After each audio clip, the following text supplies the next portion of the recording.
मैं पूछता हूँ आप सबसे, माताओं बहनों से भी, रंग गोरा अच्छा होता है कि काला?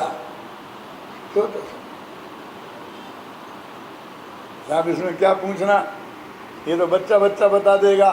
तो वही तो पूछ रहे बच्चे बच्चे से, गोरा अच्छा होता ना बेटा? अपने नेमिनाथ गोरे नहीं थे, सांवले थे, पारसनाथ भी, और राम भी सामलिया पारसनाथ बोलते हैं, सांवले पारसनाथ। कौन सा रंग अच्छा होता है?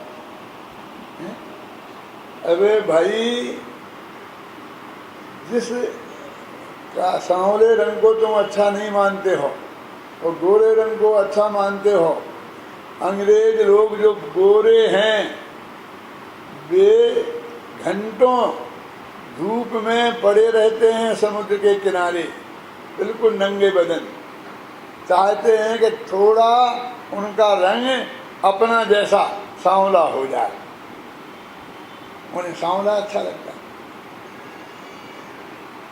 तो मेडिकली बताऊं मैं क्या है, ये जो अपनी चमड़ी है ना, ये बहुत अच्छी है, सेंसिटिव है बहुत, और उनकी वाली गोरी चमड़ी है बहुत खराब है, उन्हें पता ही नहीं चलता है कोई ऐसा होता रहे, तो सेंसिटिव नहीं है, वो ज्ञान को ज़्यादा पकड़ नहीं सकती है। ये हिंदुस्तानियों की चमड़ी सर्वश्रेष्ठ है विश्व की चमड़ी में, ना वो जो ज़्यादा काली है ना अफ्रीकों की, ना वो ठीक है, और ना अंग्रेजों की गोरी ठीक है, ना अपनी गाली है ना गोरी है। क्यों?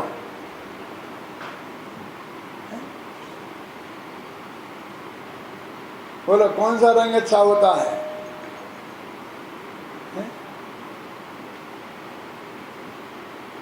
कि जो जिसको पसंद हो वो। अब जाने दो ना अंग्रेजों को, जाने दो ना अफ्रीकियों को, अपन तो सोचो कि अपन को हमारा रंग कौन सा हो, कौन सा पसंद है, कौन सा अच्छा है हमारे तुम्हारे लिए। हमारी बेटे की बहू आए तो उसका रंग कैसा हो। मैं ये भी कह सकता था कि अपनी पत्नी आए, लेकिन मैं जरा हल्कापन नहीं आए, इसलिए बेटे की बहू के, और इसको थोड़ा गंभीर बनाना हो तो पोते की बहू कह सकते हैं, है ना? लेकिन बात तो एक ही है ना, कैसी होनी चाहिए? गोरी होनी चाहिए ना, ऐसा नहीं। हम खुद चाहते हैं कि हमारा चेहरा गोरा हो और बाल काले हों। बोलो काला अच्छा कि गोरा? वो चेहरे जैसा बाल हो जाए और बालों जैसा चेहरा हो जाए तो क्या होगा? दोनों पसंद है ना आपको, काला भी और गोरा भी। इतना ये चाहिए, ये चौकसा चाहिए गोरा, और ये माथे के बाल चाहिए काले।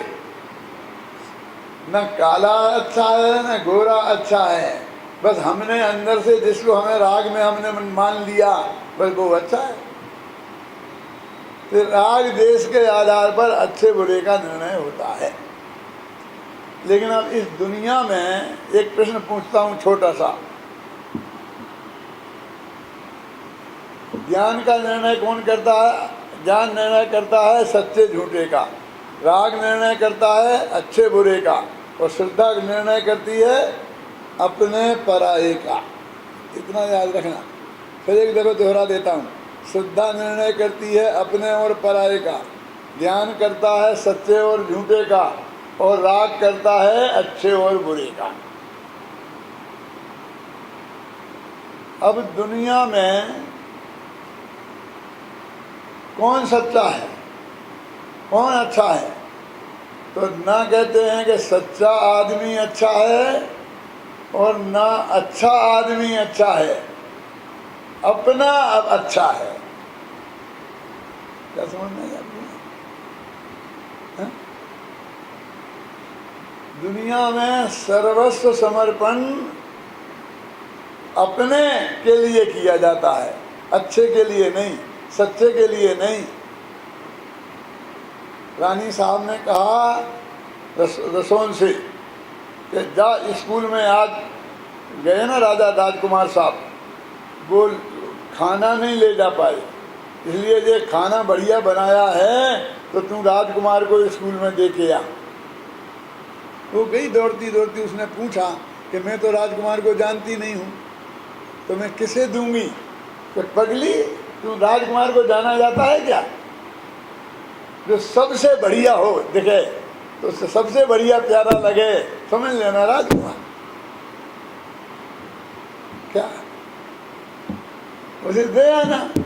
वो गई दौड़ी दौड़ी, और उसका बच्चा भी उसी क्लास में पढ़ता था, है? और उसे वो काला कलूटा लड़का सबसे अच्छा लगा और वो सारा खाना अपने बच्चे को, राजा साहब आज खुश हो गए। राजा साहब को क्या चिंता हुई कि मैं अपने बेटे को बढ़िया माल मसाला है क्या कि हम, फिर क्या हुआ बात का आप समझ लो। मेरे कहने का मतलब है जिसमें अपनापन होता है वो सबसे अच्छा लगता है।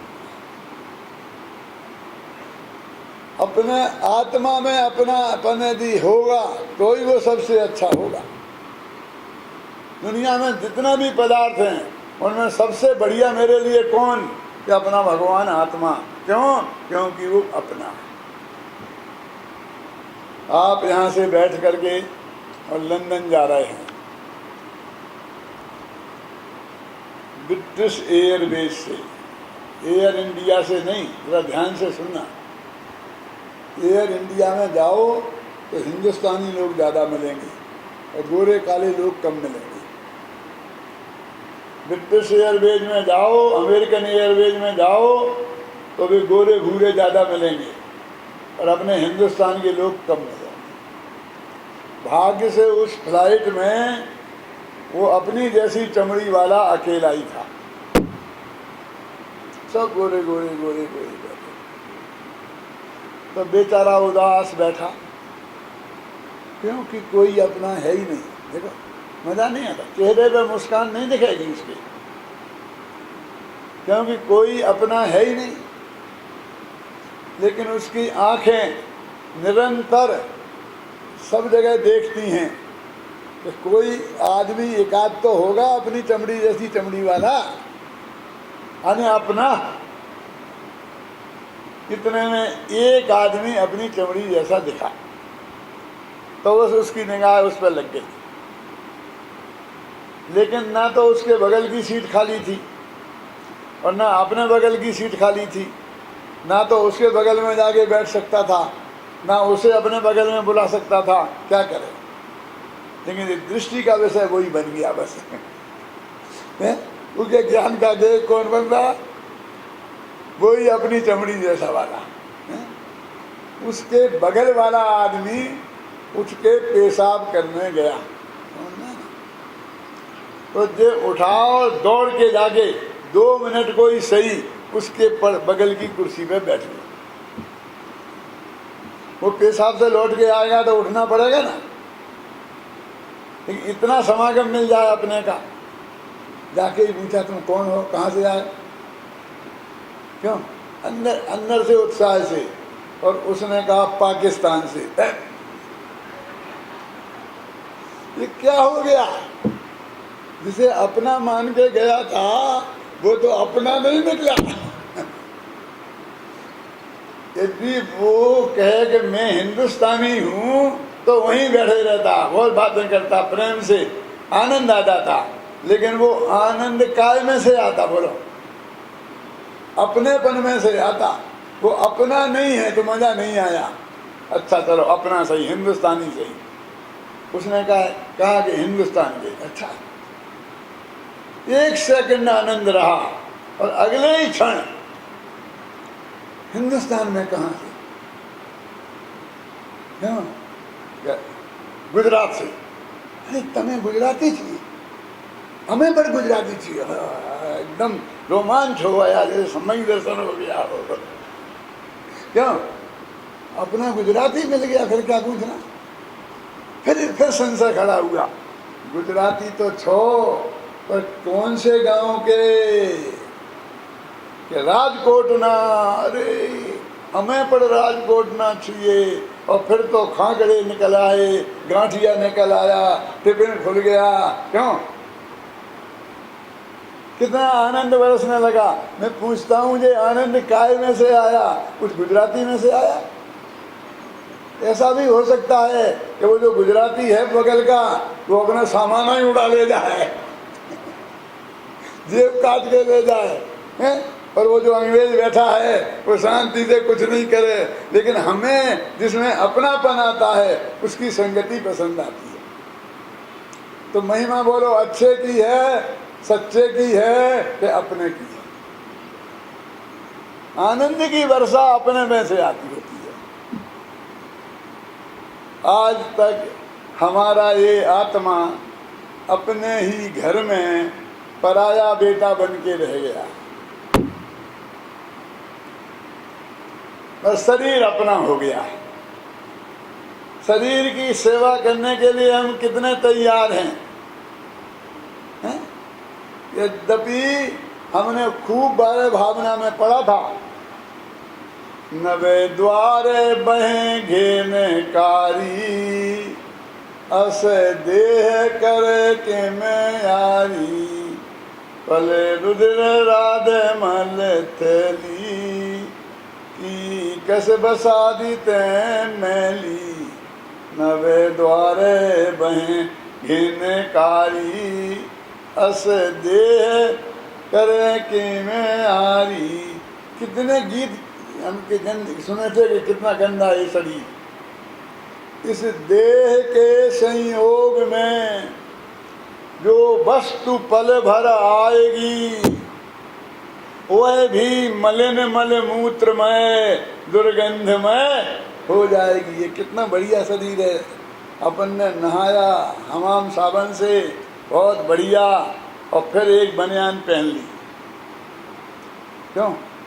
फिर भाई साहब ने कहा कि मेरी बनियान तो सूखी ही नहीं है। हुकुमचंद तुम्हारे पास ये बनियान है, मुझे दे दो। मैं कहा लो, वही उतार के, दूसरी नहीं दूंगा। तो ये पहनी पहना ही ये अभी पहनी थी, नहीं चले। एक क्षण में पहनते ही वो गंदी हो गई। कैसे हो गई गंदी? मैं तो खुद नहाया था। कुछ नहीं, इस शरीर गंदगी का बना हुआ है। वो बनियान एक सेकंड में गंदी हो जाती कि नहीं हो जाती है?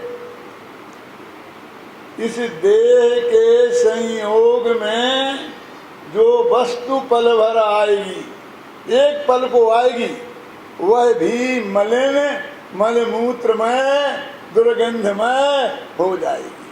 अठपहरा घी एक भोजन होता है, शुद्ध भोजनालय मैंने तो देखा नहीं है। अब आजकल परम शुद्ध भी होने लग गया है। एक दफे मैं चला गया था धोखे से परम शुद्ध में, फिर नहीं गया।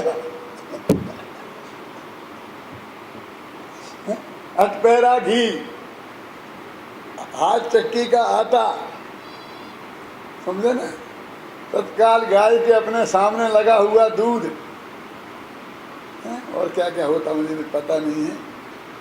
कुएं का पानी, इन सब से हलवा बना बढ़िया एकदम। और उस हलवे को ऐसा मुख में रखा, परम पवित्र है वो तो शुद्ध है ना। आटा शुद्ध, घी शुद्ध, दूध शुद्ध और सब शुद्ध, नहा धो के बनाया चौके में, शुद्ध चौके में। लेकिन एक क्षण बाद कोई निकाले तो कोई उसे छूने को तैयार नहीं है। खाना तो बहुत दूर, क्या हुआ? मुंह में डाल दिया। तो मुंह तो बहुत शुद्ध है ना। अभी हमने कुल्ला किया था बहुत अच्छी तरीके से। अरे भाई साहब तुम क्या करो, कोलगेट के सुरक्षा चक्र से 1000 बार साफ करो तो भी ये मुंह जूठापन नहीं मिटता। इतना कुल्ला करूं और फिर मैं मुंह में पानी भर के आपके ऊपर बुरक दूं तो कि मेरठ है भाई साहब, ऐसा कर मत बैठना। क्यों? ये गंदापन, गंदा कहाँ है? मेरा मुख तो पवित्र है। मैंने 100 दफे कुल्ला किया है। कितनी दफे कर, जितनी दफे तू कुल्ला करेगा उतनी दफे वो गिलास जूठा हो जाएगा, गिलास का पानी जूठा हो जाएगा और तेरा मुंह जूठा नहीं मिटेगा। कितना परम पवित्र है तेरा मुख, समझ लिया आप?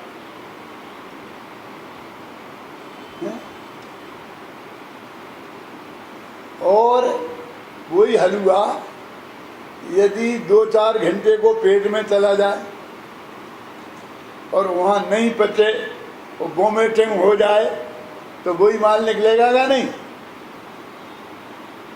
कोई उसे देखना पसंद नहीं करता। क्यों हुआ ऐसा दीपक भाई? कि देह के संयोग से हुआ ना, कि तेरी देह जिससे तू इतना प्यार करता है उसकी हालत तो देख ले एक दफे, समझ तो ले क्या हालत है वो। और अभी 8-10 घंटा रह गया उस पेट में तो, और किसी रास्ते से निकला तो लोग उसका नाम लेना पसंद नहीं करते। वो नाम लेने में गंदगी लगती है। यदि उसका हम नाम लें तो हमारी जबान गंदी हो जाती है कि कैसी गंदी बातें करता है। इसमें मैंने क्या गंदी बात करी? बातें भी कोई गंदी होती हैं? होते क्या नहीं? इस देह के संयोग में जो वस्तु पल भर आएगी वह भी मलिन मलमूत्र में दुर्गंधमय हो जाएगी। कहाँ लिखा मालूम है? पढ़ा है? पढ़ते हो? अच्छा, तुम्हें मालूम है बहन?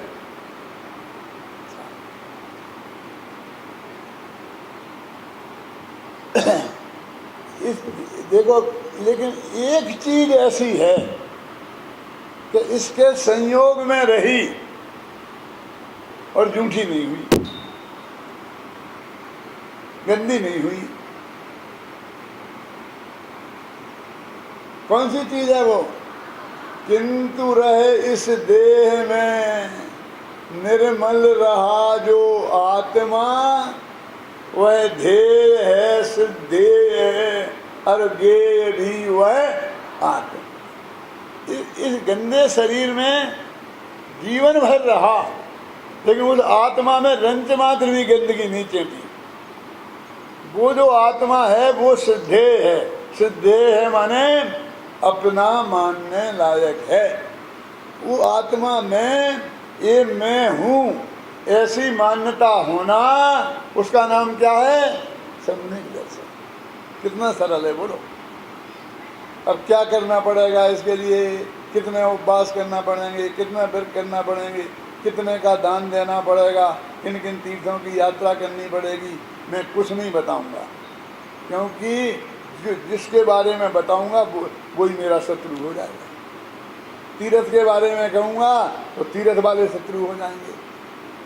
क्यों कहेंगे? पूजा पाठ के बारे में करूँगा तो पूजा पाठ वाले शत्रु हो जाएंगे। ये क्या हो गया है पागलपन? अब शिविर में भी बारातें, कोई बारात फरात नहीं निकलेगी। शिविर में सिर्फ ज्ञान यज्ञ होता है और कुछ नहीं होता है। 48 हमने किए और तब आपने देख के 49वां पसंद किया है, और उसको रोचक बनाने के लिए कोई और चीज की जरूरत है। हमें ये ताकत नहीं है कि ज्ञान की रूप में हम उसको रोचक बना सकें। क्या हमारा ये अरोचक होता है? ज्ञान के यज्ञ में ज्ञान यज्ञ चलेगा। आज तक 48 वर्ष में मैंने बचाया है मुश्किल से। अब मैं थोड़ा शिथिल हो गया हूँ, मेरा मरने का इंतजार तो करो, उसके बाद जो करना है करते रहना। मेरे जिंदा रहते नहीं हो सकता। अरे किस बेवकूफ़ ने ये दिमाग में घुसा देते हैं ऐसी बातें। ये भी चाहिए उन्हें। उसमें आत्मा में आनंद नहीं है। मेरे प्रवचन में आपको आनंद नहीं आ रहा है, और ज़्यादा चाहिए हो तो मैं 2 सेम करूँगा। मुझे बोलो तो मुझे क्या आनंद चाहिए तुम्हें? हैं? घबराहट नहीं होता। मेरे बहुत विद्यार्थी हैं, एक से एक विद्वान हैं, उच्च कोटि के हैं। मैं ही बोलता रहूँगा तो वे कब बोलेंगे, उन्हें कब सुनोगे? हैं? उनको भी तो तैयार करना है, उनको भी तो सब अवसर देना है ना। तो अपनी बात तो क्या चल रही थी, इस देह के संयोग में जो वस्तु पल भर आएगी वह भी मलिन मल मूत्रमय दुर्गंधमय हो जाएगी। अपनापन उस भगवान आत्मा में होना, अपनेपन की क्या महिमा है ये देखो। ना अच्छा ना क्या बोला था, ना सच्चा अच्छा है ना अच्छा अच्छा है, अपना अच्छा है। अपने के अपना का जहाँ होता है वहाँ सर्वस्व समर्पण होता है। एक सेठ जी थे और उनके एक बच्चा, कल के नहीं है तो बदल गए। क्या करें, पहले जमाने में राजाओं की कहानियां चलती थी, है ना। अब वे राजा तो गए, वे राजा साहब कई जगह चपरासी बन करके वे चौकीदार बनकर चौकीदारी कर रहे हैं। पहले भी वे चौकीदारी करते थे, भरत चक्रवर्ती जैसे, घबराना नहीं। देश की चौकीदारी करते थे ना, देश की को बचाते थे, रक्षा करते थे कि नहीं करते थे? क्यों? उन्होंने अपना काम नहीं छोड़ा। अब क्या करें, अब सेठों ही के काम चलाते हैं हम। कहानियाँ तो हमें सुनानी है, बतानी पड़ेंगी। पहले राजाओं की सुनाते थे, अब सेठों की सुनाने लग गए। अब कल सेठों की सुनाना भी बंद हो जाएगी तो किसानों की सुनाने लगेंगे। क्यों? हमें तो कहानी सुनानी है। और ये दूसरा सेठ है वो नहीं है, उसके एक बेटा था 5 बरस का। कैसा? जैसे करोड़पतियों के होते हैं, 7 व्यसनों में पारंगत। नाराज मत हो जाना कोई, कुछ ऐसा हो तो संभाल लेना। वो सेठ सुबह उठता तो अपने बेटे को 1000 गालियां देता। और एक पड़ोसी गरीब आदमी रहता था पड़ोस में, उसके भी एक बच्चा था। वो कैसा था? जैसा सेठ जी चाहते थे कि मेरा बच्चा ऐसा हो। सुबह जल्दी से जल्दी उठता, सूरज के उगने के पहले 5 किलोमीटर घूमने जाता, अपने मंदिर जाता, नहाता धोता, प्रवचन में जाता, पाठशाला में जाता। बहुत बढ़िया बढ़िया। वो सेठ जी पड़ोसी के बच्चे की भगवान जैसी प्रशंसा करते और अपने बच्चे को गालियां देते।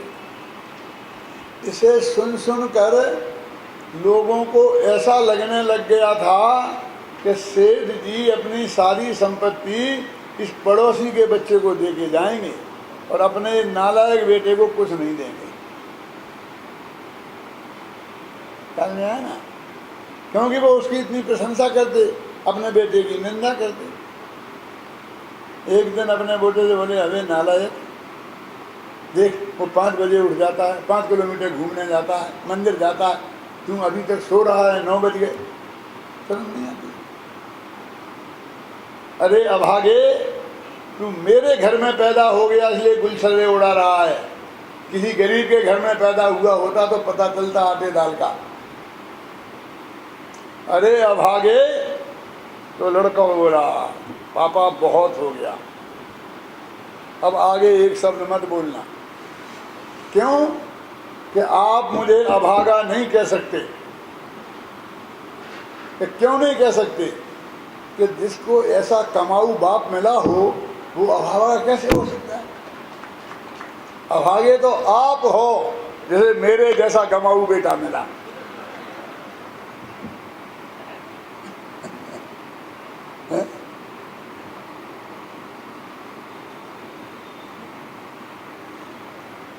चलो, लोगों को भ्रम हो गया कि सेठ जी इसे एक पैसा नहीं देंगे, पड़ोसी के बच्चे को देंगे। लेकिन एक दिन पड़ोसी का बच्चा स्कूल नहीं गया, वहीं खेल रहा था। तो सेठ जी ने पूछा, बेटा आज स्कूल क्यों नहीं गए? कि क्या बताएं? कि नहीं बताओ बताओ क्या बताएं? कि मैं पापा से कहता हूँ कि मुझे एक ड्रेस सिला दो और किताबें खरीद दो, क्योंकि मास्टर जी कहते हैं किताबें लेके आओ, ड्रेस में आओ, और नहीं तो वो मुझे ब्रेंच पर खड़ा कर देते हैं। अब रोजीना मैं ब्रेंच पर खड़ा हूँ और पापा जी ने कहा कि आज ला देता हूँ, और उनका आज अभी तक आया ही नहीं, 1 महीना हो गया। इसलिए मैंने आज छुट्टी कर दी कि वहाँ जाके ब्रेंच पर खड़े होने से क्या फ़ायदा है, मैंने जाके। हाँ, ये बात है कि हाँ, घबराना नहीं, बिल्कुल घबराना नहीं। ये अपना वो नालायक पप्पू है ना, वो हर महीने एक ड्रेस फाड़ के फेंक देता है और नई सिला लेता है, हर महीने नई किताबें लाता है, पुरानी फाड़ के फेंक देता है। बहुत पढ़ी हैं, उनमें से एक अच्छी सी तुम छांट के ले जाओ। समझ में आया क्या कहा? उन्हें अपने उस नालायक बेटे के उतारन के कपड़े और फटी किताबें देने का भाव आया, वो भी एक, बाकी पड़ी रहने देना। समझ गए ना? एक किताब नई, एक जोड़ी किताब नई खरीद के देने का भाव नहीं आया, एक जोड़ी नई ड्रेस सिलाने का भाव नहीं आया। आप समझ रहे थे कि सारी संपत्ति उसे दे जाएंगे। मैं पूछता हूँ उसमें क्या खराबी है? उसे उतारन के कपड़े क्यों? उसे पुरानी किताबें क्यों? और अपने इस नालायक बेटे को पूरी की पूरी संपत्ति दे जाने का विचार है। मन में विकल्प तक नहीं आया कि किसी दूसरे को देने का। ये बात सच्ची है। ऐसा क्यों? ना तो वो बेटा अच्छा है, ना वो सच्चा है, लेकिन अपना। सर्वस्व समर्पण अपनों के प्रति होता है। जब तक तुम अपने भगवान आत्मा को अपना नहीं मानोगे, तब तक तुम्हारा सर्वस्व समर्पण आत्मा के प्रति नहीं होगा। इसलिए ये उपदेश देने से कोई फायदा नहीं कि वो भगवान आत्मा बहुत अच्छा है और ये बात 100% सच्ची है। कोई फायदा नहीं। तुम तो ये बताओ कि वो अपना है। अपना है ये समझ में आना चाहिए। अच्छे से काम नहीं चलता, अच्छे से हमें नहीं चाहिए, ना सच्चा चाहिए। धंधे पानी में सच्चे का क्या काम? हमारे क्या काम का वो बच्चा जिसने जिंदगी भर सत्य बोलने का नियम ले लिया हो? क्यों? कोई ऐसा पागल होता है कि जिसने ब्रह्मचर्य व्रत ले लिया हो, उस लड़के से हमें लड़की की शादी करने जाएगा? ऐसा वो सेठ पागल हो गया है क्या कि जो ईमानदार लड़के को गोद लेने जाएगा? दुकान संभलवानी है? क्यों? साधु थोड़ी बनाना है। बोलो अच्छे की जरूरत है दुनिया में, गई सच्चे की। अपनापन किसमें होता है? आप इसका विचार करो गंभीरता से। एक सेठ जी गए डॉक्टर के पास, उनने दिखाया तो उन्होंने कहा तुम्हें कैंसर हो गया, 2nd स्टेज पे आ गया है, जल्दी ही 3rd स्टेज पे चला जाएगा। फिर तुम चाहे जो कुछ करना तो कोई इलाज नहीं होगा। तुम चाहो तो जल्दी से जल्दी इलाज कराओ, 15 दिन के भीतर ऑपरेशन होना चाहिए, अन्यथा हम जिम्मेवार नहीं हैं। क्या करें? सेठ जी घबराए कि मैं सोचूंगा, कि सोचते ही रहना। फिर तुम्हारे हाथ में सोचना ही रहेगा। मेरा 14 दिन के तो मेरे बुकिंग हो चुकी है, ध्यान से सुनना। और एक ही दिन खाली है, 15वां दिन। तुम्हें लेना हो तो ले लो, और नहीं तो वो किसी दूसरे ने ले लिया तो फिर अगले भव में कराना है इलाज।